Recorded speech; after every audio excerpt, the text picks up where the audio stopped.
அடுத்து பார்க்க போற டீம் பாத்தீங்கன்னா அல்லா போல் கொஞ்சம் நல்லா போல் அப்படின்ற டீம். ஆனா போல் பண்ணது ஆள் இல்ல, ஃபுல்லா பேட்ஸ்மேனா அவங்க ரீடைன் பண்ணிருக்காங்க. பட் ஒன் குட் திங் என்னன்னா அவங்களோட இந்தியன் கோர் அப்படியே ரீடைன் பண்ணிருக்காங்க. ஸோ ராஜஸ்தான் ராயல்ஸ் 6 பேர் கிட்டத்தட்ட ரீடைன் பண்ணி 6 பேர் ரீடைன் பண்ணிருக்காங்க. ஸோ அதுல பாத்தீங்கன்னா 41 கோடி அவங்களுக்கு இன்னும் பெண்டிங் இருக்கு. ஸோ அவங்க மோரார்லெஸ் அவங்களோட பேட்டிங் வந்து ஓரளவுக்கு செட்டில்டு தான். ஸோ அவங்க வந்து கிளியர் பிளான்ல தான் போயிருக்காங்க. ஸோ நம்மளோட பேட்டிங் செட்டில்டு, பவுலர்ஸ் வந்து நமக்கு வந்து விட்டாலும் நம்ம வெளியே எடுத்துக்கலாம் அப்படிங்கிற ஒரு தாட்ல தான் அவங்க போயிருக்காங்க. ஸோ இங்க என்னோட ஒரு இது பாத்தீங்கன்னா 11 அந்த அந்த ஒரு 12 பேர் பாத்தீங்கன்னா யசஸ்வி ஜெய்ஸ்வால் நம்பர் 1. எனக்கு ஒரு கொஸ்டின் என்னன்னா நம்பர் 2ல சஞ்சு சாம்சன் ஓபனிங் ஆடுவாரா இல்லனா வந்து சஞ்சு சாம்சன் இந்த வாட்டி ஓபனிங் ஆடினாரு அப்படின்னா நம்பர் 3ல வந்து they might go for Aiden Markram suppose or Devon Conway. 2 பேர்ல யாரோ ஒருத்தர் ஓடிட்டு இருந்த ஃப்ளோ அப்படியே நின்றோம். ரெண்டு பேரும் அடிச்சு கொண்டு போய் நிப்பாட்டிடும். அப்படி இல்ல சஞ்சு சாம்சன் 3 ஆட போறாரு அப்படின்னா it is either going to be Devon Conway or Faf du Plessis. So 2 பேர்ல யாரோ ஒருத்தர் ஜெய்ஸ்வால் வந்து எப்படி ஒரு எக்ஸ்பீரியன்ஸ் பிளேயருக்கு தான் போவாங்க. அண்ட் அவங்களோட 4, 5, 6 வந்து செட்டில்டு. ரயான் பராக், ஷிம்ரன் நெட்மயர், துரு ஜுரெல் இஸ் செட்டில்டு. ஸோ அவங்களுக்கு நம்பர் 7ல ரவிச்சந்திரன் அஸ்வின் கிடைப்பாரா அப்படிங்கிறது ஒரு கேள்விக்குறி. பிளஸ் அவங்க திருப்பி போவாங்களா அப்படின்றது ஒரு கொஸ்டின். ஸோ அந்த ஒரு ஸ்பாட்டை ஃபில் பண்றதுக்கு they might go for either Washington Sundar or Krunal Pandya. So அந்த ஒரு நம்பர் 7ல okay. So suppose Washington Sundar high பிரைஸுக்கு போனாரு அப்படின்னா they might go for Krunal Pandya who will come for a lesser price. And number 8ல பாத்தீங்கன்னா ஒரு ஃபாரின் ஆல்ரவுண்டர் கொஞ்சம் நல்லா ஹிட்டிங்கும் ஆடணும், கொஞ்சம் நல்லா இதுவாகவும் பண்ணணும் அப்படின்னா they might either go for Romario Shepherd or Marco Jansen. 2 பேர்ல யாரோ ஒருத்தர். ப்ராபபிளி மார்க்கோ யான்சன் கொஞ்சம் ஜாஸ்தி பிரைஸுக்கு போனார்னா ருமாரியோ ஷெப்பர்ட் கொஞ்சம் கம்மி பிரைஸுக்கு கூட கிடைக்கலாம். அண்ட் நம்பர் 9ல Sandeep Sharma is going to play. And number 10ல பிரசித் கிருஷ்ணா, ஆவேஷ் கான் ஆர் ஆகாஷ் மத்வால். இந்த 3 பேர்ல யாரோ ஒரு bowler who can bowl at the top and 2 overs at the top and 2 overs at the death போடக்கூடிய ஒரு ஆள் வந்து they might pick.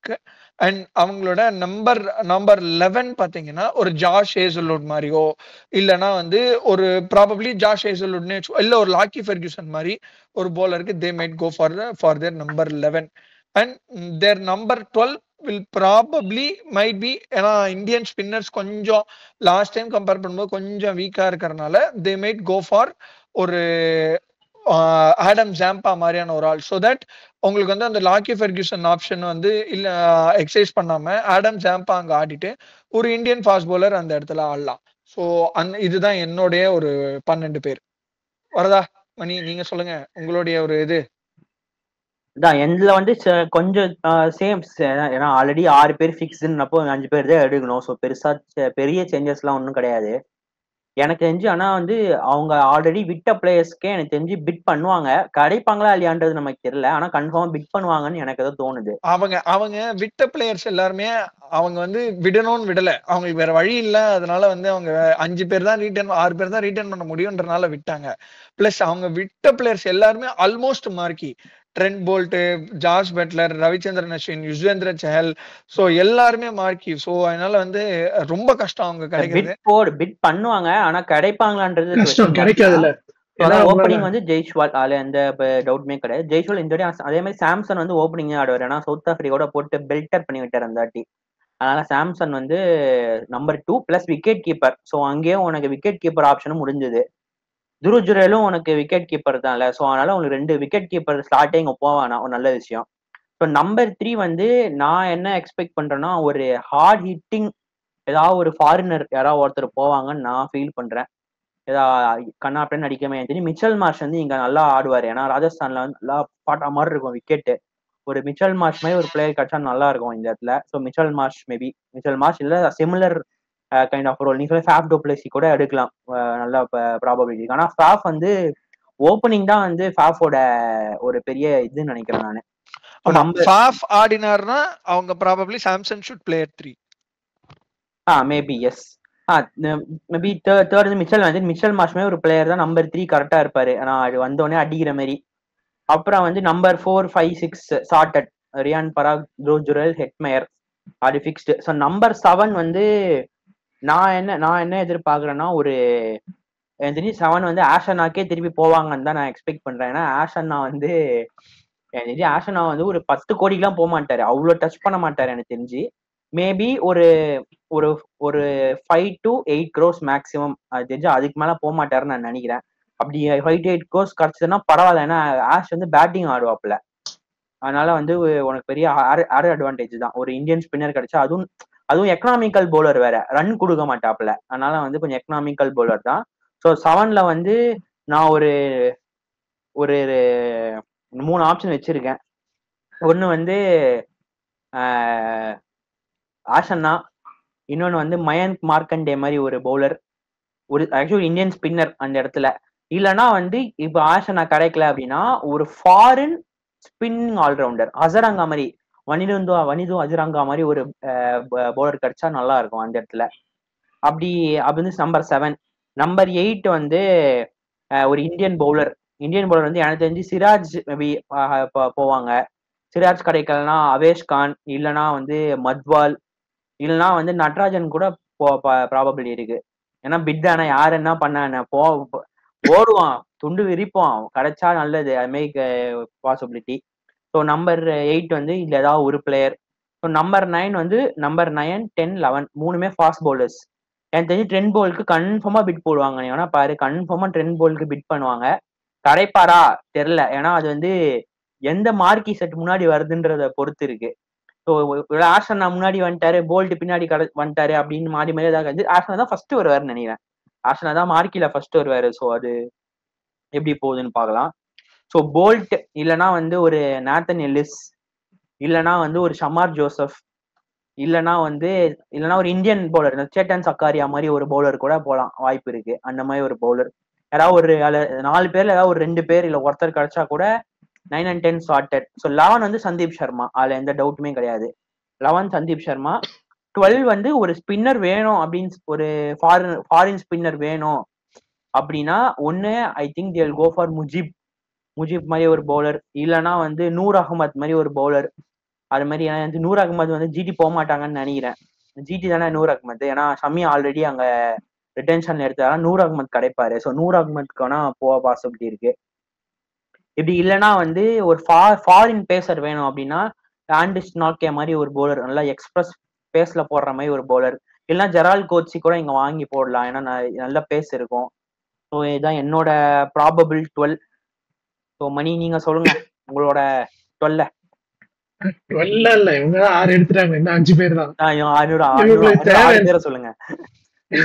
இவங்க எனக்கு தெரிஞ்சு உங்களுக்கு ஒரு ஸ்பின்னர், இன்னும் 2 ஸ்பின்னர் வேணும். ஸ்பின்னர்ஸ் யாருமே இது லைனப்ல இல்ல. அது இல்லாம சந்தீப் சர்மா கூட டெத்ல போறதுக்கும் ஒரு ஆள் வேணும், உங்களுக்கு ஓப்பனிங் ஸ்பெல் போறதுக்கும் ஆள் வேணும். ஸோ புவனேஸ்வர் குமார் ஒரு பவுலர் இருந்தா அங்க பெட்டரா இருக்கும். அவன் 2 சைடும் அவன் பண்ணுவான். இன்னொன்னு வந்து ஸ்பின்னர் வந்து இவங்க ஆடம் ஜாம்பா இவங்க தான் விட்டுருக்காங்க. ஜாம்பா பொட்டன்ஷியலான ஆளு தான். ஸோ ஜாம்பாக்கு மறுபடியும் போகலாம். இது வந்து அஸ்வின் கிடைக்க மாட்டான், மற்ற ஸ்பின்னர்ஸ் யாரும் கிடைக்க மாட்டான்ற அசம்ஷன்ல சொல்றேன். ஏன்னா ஆஷ்லாம் வந்து மார்க்கி 1 and 2லயே வந்துருவாரு. ஸோ எனக்கு தெரிஞ்சிருக்க ராஜஸ்தான் பிட் வந்து 1 and 2ல யாருமே வாங்க முடியாது ராஜஸ்தான்ல. ஏன்னா 41 தான் இருக்கு. அவங்களோட ஹையஸ்ட் பிட்டே ஒருத்தருக்கு 8 crore போகலாம், அடுத்தது 6 ஆயிடும், அதுக்கப்புறம் 4 ஆயிடும், அதுக்கப்புறம் 2 crore 3 crore தான் வாங்கி போட முடியும். ஸோ அவங்களோட ஹையஸ்ட் பிட்டே 8 crore தான் இருக்கும். ஏன்னா இன்னும் 19 பேர் எடுக்கும். ஸோ எனக்கு தெரிஞ்சிருக்க அஸ்வின் இவங்க எல்லாம் கிடைக்கிறது ஓகே. அப்படி ஆடம் ஜாம்பா போலனா they can go for Santner கூட போலாம். அவங்களுக்கு அவன் பேட்டும் ஆடுவான், ஸ்பின்னரும் வந்து ஜடேஜா அக்ஷர் பட்டேல் லைட்டான ஸ்பின் போட்டு போயிடுவான். சோ அவங்க சாண்டர் இல்ல ஜாம்பா போலாம். அவங்களுக்கு சந்தீப் சர்மா கூட ஆசைப்பா, மிச்சல் சாண்டர் வேற ஏதாவது டீமுக்கு ஆடணும்னு இந்த வாட்டி எனக்கு தெரிஞ்சு கண்டிப்பா ஆடுவான். செம்ம பொட்டன்ஷியலான பிளேயர், ஏன் உள்ள வைக்க இல்ல அவனுக்கு யாரும் பிட்டு போக மாட்டாங்க, அது என்னன்னு தெரியல. சிஎஸ்கே ரொம்ப சீப்பா தான் அவனை வாங்குறாங்க. அவனை போய் அடிச்சு பிடிச்சு வாங்கி பெஞ்சில உட்கார வைக்கிறது இல்ல. அவனுக்கு சீப்பா தான் எடுக்கிறாங்க. ஸோ சாண்ட்னர் எனக்கு தெரிஞ்சு ராஜஸ்தான்ல ஆடினா ராஜஸ்தானுக்கும் பிளஸ் சாண்ட்னருக்கும் பிளஸ்ஸா இருக்கும். ஜாம்பா ஆடினாலும் பிரச்சனை இல்லை, ஏன்னா இந்தியால இந்த வேர்ல்ட் கப்புக்கும் நல்லா தான் பண்ணான்னு நினைக்கிறேன். ஸோ சந்தீப் சர்மா கூட டுவேட் போடுறதுக்கு புவி இருந்தா பெட்டரா இருக்கும். ஸோ புவி கிடைச்சா அவங்க வாங்கலாம். பட் புவி எனக்கு தெரிஞ்சு 80 கம்மியா வருமானது ரொம்ப டவுட். அவன் ஒரு சீசன் ஃபுல்லா ஆடுறானா கண்டிப்பா 10-8 போயிடுவான். ஸோ அது கம்மியா கிடைக்காது. They can go for spinners. And Ashwin எனக்கு தெரிஞ்சு mostly will go for Mumbai or CSK தான் இந்த வாட்டி. மற்ற டீம்ஸ் கஷ்டம். அவ்வளவுதான். மத்தபடி மும்பைக்கா நல்லா இருக்குமே. அஸ்வின் சீரியஸா சொல்றேன், மும்பை பிட் பண்ணுவாங்க பாரு. அஸ்வினுக்கு மும்பை பண்ணுவாங்க. மத்த பிளேயர்லாம் ஓகே. 3 பேரும் சேர்ந்து ஒரு விதத்தை வந்து ஒண்ணு ஒத்துக்கலாமா? ஜாஸ் பட்லர் கண்டிப்பா ராஜஸ்தானுக்கு திருப்பி வர போறது இல்லன்றது வாய்ப்பே 18 கோடிடா. ஜாஸ் பட்லர் எழுதி வச்சுக்கோ, 18 கோடி தொடாம வரவே மாட்டாப்ல. ஜாஸ் பட்லர்லாம் அவங்க பண்ண பெரிய மிஸ்டேக் என்ன தெரியுமா? த்ருவ் ஜுரேல வச்சுக்கிட்டு பட்லரை தூக்கி வெளில இல்ல. அவங்க என்ன பேசிஸ்ல அவங்க ட்ரை பண்ணாங்கன்னா, இந்தியன் அப்படின்றனால த்ருவ் ஜுரேல அவங்க இது பார்த்தாங்க. விக்கெட் கீப்பர் சஞ்சு இருக்கான். அவங்களுக்கு வந்து பட்லர் வந்து 18 கம்மியா வரமாட்டேன்னு சொல்லிருப்பா. அப்படி மேபி அது ஒரு ரீசனா இருக்கலாம். ஏன்னா அவங்களோட 18ல வந்து ஆல்ரெடி ஸ்லாட்டட் சஞ்சு ஒன்னு, ஜெய்ஸ்வால் ஒன்னு 18 ஸ்லாட்டட். சோ த்ருவ் ஜுரேல் வந்து 11ல தான். த்ருவ் ஜுரேல் வந்து அந்த இடத்துல தான் நீ மும்பைவே பண்ணிருக்கணும், ஈவன் ஷேர் டிவைட் பண்ணிருக்கணும். அதான் அது மாதிரி பண்ணிருக்கலாம். 75ல எவ்வளவு நாளும் டிஸ்ட்ரிபியூட் பண்ணி. த்ருவ் ஜுரேலுக்கு எவ்வளவு கொடுத்தாங்க? 11 14 11 11 த்ருவ் ஜுரேல் 8 குறைச்சு எல்லாருக்கும் ஒண்ணு கூட்டு. இப்ப ஜுரேல் 11 கமெண்ட் பண்ணுவானா? உனக்கு ராஜஸ்தான்ல தானே இருந்தான், நீ பண்ணலாம். த்ருவ் ஜுரேல் 11லாம் கமெண்ட் பண்ண மாட்டாரு. அது நீ பண்ணிருக்கலாம்ல, நீ பண்ணலன்னா பண்ணிருக்கலாம். இப்ப மும்பை பண்ணதோ கேகேஆர் பண்ணதோ எஸ்ஆர்ஹெச் பண்ணதோ வந்து ஐடியா. இந்த ராஜஸ்தானு என்னதான் அவங்க ஒரு கோரை வந்து ரீடைன் பண்ணியிருந்தாலும் ஒரு வயசான ரிட்டென்ஷன் கேட்டா கிடையாது. எல்லா மார்க்கி பிளேயர் எல்லாம் வெளில இருக்காங்க. ஓகே, ஃபியூச்சர்ல இன்வெஸ்ட் பண்றது ஓகே, பட் உன்னால கண்டிப்பா எடுத்துட முடியுன்ற போது எதுக்கு? ப்ராபப்ளி மேபி இப்படி வேணா பேசிருக்கலாம். சிம்ரன் ஹெட்மேயருக்கு பதிலா வேணா ஜாஸ் பட்லர் ரீடைன்மென்ட். ஹெட்மேயருக்கு அவ்வளவு கொடுத்தா ஹெட்மேயரே நம்ப மாட்டானே. ஏன்னா ஹெட்மேயர் இல்ல, ஆக்சுவலி ஹெட்மேயர் நல்லா தான் பெர்ஃபார்ம் பண்றாரு. ஆனா அவர் 14 கோடி 11 கோடிலாம் போக மாட்டார். ஹெட்மேயர் வந்து அவங்க ஆக்ஷன்ல விட்டு எடுத்து சாலிடா 7-8க்கு எடுக்கலாம். மெகா ஆக்ஷன் அவ்வளவு கூட போவானான்னு தெரியாது. ஆமா. சோ மேபி அதை வேணா பண்ணிருக்கலாம். அதாவது ஜெய்ஸ்வால வந்து இப்ப தம்பி நீ நல்ல பிளேயர் தான், நான் வளர்ந்துட்டு இருக்கேன், 14 வாங்கிக்க, நாங்க ஜாஸ் பட்லருக்கு 18 கொடுக்குறோம் அப்படி சொல்லி அப்படி வேணா நெகோசியேட் பண்ணிருக்கலாம். இல்ல, அவன 16க்கு பட்லர் 18க்கு சாம்சன் 16 போட்டுருக்கலாமே. மேபி பண்ணிருக்கலாம். சாம்சன் வந்து பிராண்ட் லாயலான பர்சன் தான், அவன் அது பண்ண மாட்டான். ஓகே, நெகோசியேட் பண்ணாம விட்டா. ஆரம்பத்துல இருந்து ஆர்ஆர்ல வச்சு ஒரு கேப்டன் எல்லாம் அழகு பார்த்திருக்காங்கனால, அதாவது ஆர்ஆருக்குன்னு ஒரு ஃபேஸ் வேல்யூ இல்லாத ஒரு டீமுக்கு சஞ்சு சாம்சன் தான் ஃபேஸ் அப்படின்ற மாதிரி ஆயிடுச்சு. இல்ல, அது டியூவல் தான். அவனும் எஃபர்ட்ஸ் இருக்கு. ராஜஸ்தானுமே நல்லா பேக் பண்ணிருக்காங்க. நிறைய இடத்துல பிளே ஆஃப்ஸே போகாம பேக் பண்ணிருக்காங்க. நான் என்ன எக்ஸ்பெக்ட் பண்றேன்னா, இந்த வாட்டி நிறைய யங்ஸ்டர்ஸ் எல்லாம் ஆடுவாங்கன்னு நினைக்கிறேன், எடுப்பாங்கன்னு நினைக்கிறேன். ஏன்னா ராகுல் இருக்காருனால. இல்ல, ராஜஸ்தான் எல்லா வாட்டியுமே பாத்தீங்கன்னா இந்த யங்ஸ்டர்ஸ் வந்து அவங்க நிறைய ஜெய்ஸ்வால் மாதிரி, ஒரு த்ருவ் ஜுரேல் மாதிரியான ஒரு பிளேயரு, பிரசித் கிருஷ்ணா வந்து அவர் ஃபிட்டா இருந்த சமயத்துல.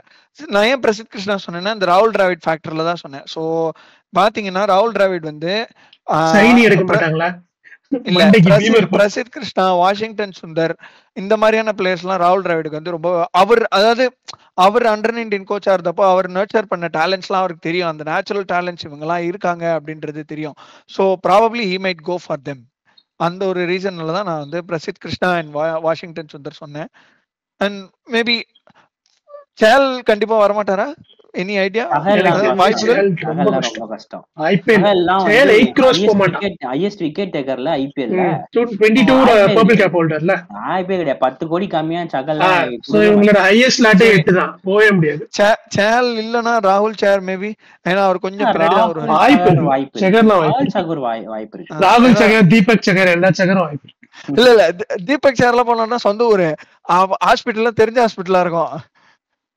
அவன் இன்ஜுரி இல்லாம ஆடினா நல்லா கமெண்ட் பண்ணலாம். இன்ஜுரி இருக்கிறதா பிரச்சனை இருக்கு. இன்ஜுரி ஒண்ணுதான் தீபக் சார்ட்லாம் பிரச்சனை. ஏன்னா யூட்டிலிட்டி கிரிக்கெட்டர், பேட்டிங் ஆடுவாரு, போலிங் போடுவாரு, எல்லாமே பண்ணுவாரு. சோ அதுதான் ஒரு இது. ராஜஸ்தான் ஒரு செட்டில்டு சைடு தான். ஆக்ஷன்ல எதுவும் கொலாறு பண்ணாம இருந்தா அவங்க செட்டில்டு சைடு தான். ஆக்ஷன் எப்பயுமே தெளிவா எடுப்பாங்க. நல்லாவே நல்லா பண்ணிடுவாங்க. ஆக்ஷன் எப்பயுமே தெளிவா பண்ணுவாங்க. ராஜஸ்தான் நல்லா தான் பண்ணுவாங்க. சோ பாப்போம்